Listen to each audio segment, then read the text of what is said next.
प्रत्येक महान ग्रंथ के बहुत से संस्करण मिलते हैं और उनमें हर कथा को अलग तरीके से बताया जाता है।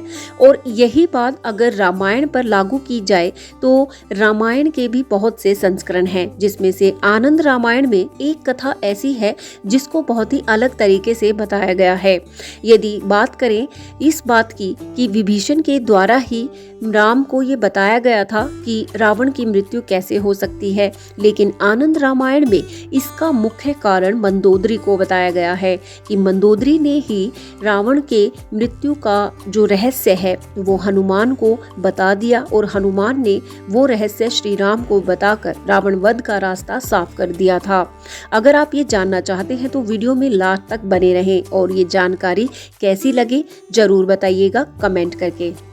इस कथा के अनुसार रावण अपने दोनों भाइयों कुंभकर्ण और विभीषण के साथ मिलकर ब्रह्मा जी की कठोर तपस्या किया करता था और जब ब्रह्मा जी तीनों भाइयों की तपस्या से प्रसन्न होकर उनके सामने आए तो रावण ने अमरता का वरदान मांगा था, लेकिन ब्रह्मा जी ने ऐसा वरदान देने से मना कर दिया। लेकिन ब्रह्मा जी ने रावण को एक ऐसा तीर दिया जो उसकी मृत्यु का कारण बनेगा। तब रावण ने ब्रह्मा जी से प्राप्त वो तीर अपने महल में सिंहासन के पास वाली दीवार में स्तंभ में चुनवा दिया था। इसके बाद रावण अपनी मृत्यु से बेखौफ हो गया और उसे लगता था कि कोई भी उसे नहीं मार सकता।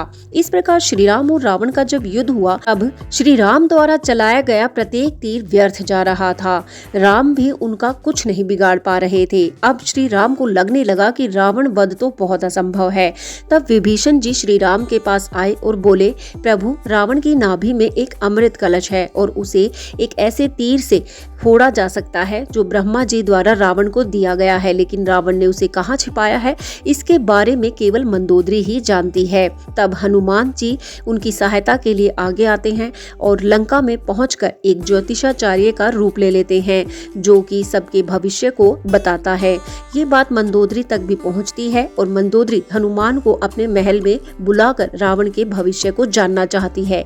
तब हनुमान जी कुछ ऐसी बातें बताते हैं जिससे मंदोदरी को ये विश्वास हो जाता है कि वो ज्योतिषाचार्य ठीक कह रहे हैं। तब ज्योतिषाचार्य के रूप में आए हनुमान जी मंदोदरी से कहते हैं कि ब्रह्मा जी से प्राप्त तीर रावण के मृत्यु का कारण बनेगा और वो सुरक्षित नहीं है।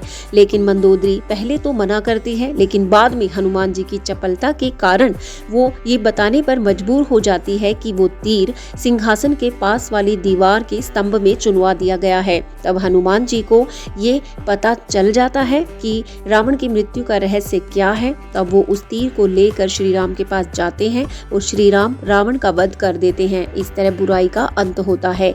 तो देखा आपने, हर संस्करण हमें कथा के अलग रूप को दर्शाता है, लेकिन उनका परिणाम एक ही होता है, बुराई का अंत। आपको ये प्रसंग कैसा लगा कमेंट करके जरूर बताएं और ऐसी ही जानकारी आप लेते रहना चाहते हैं तो चैनल को सब्सक्राइब जरूर करें।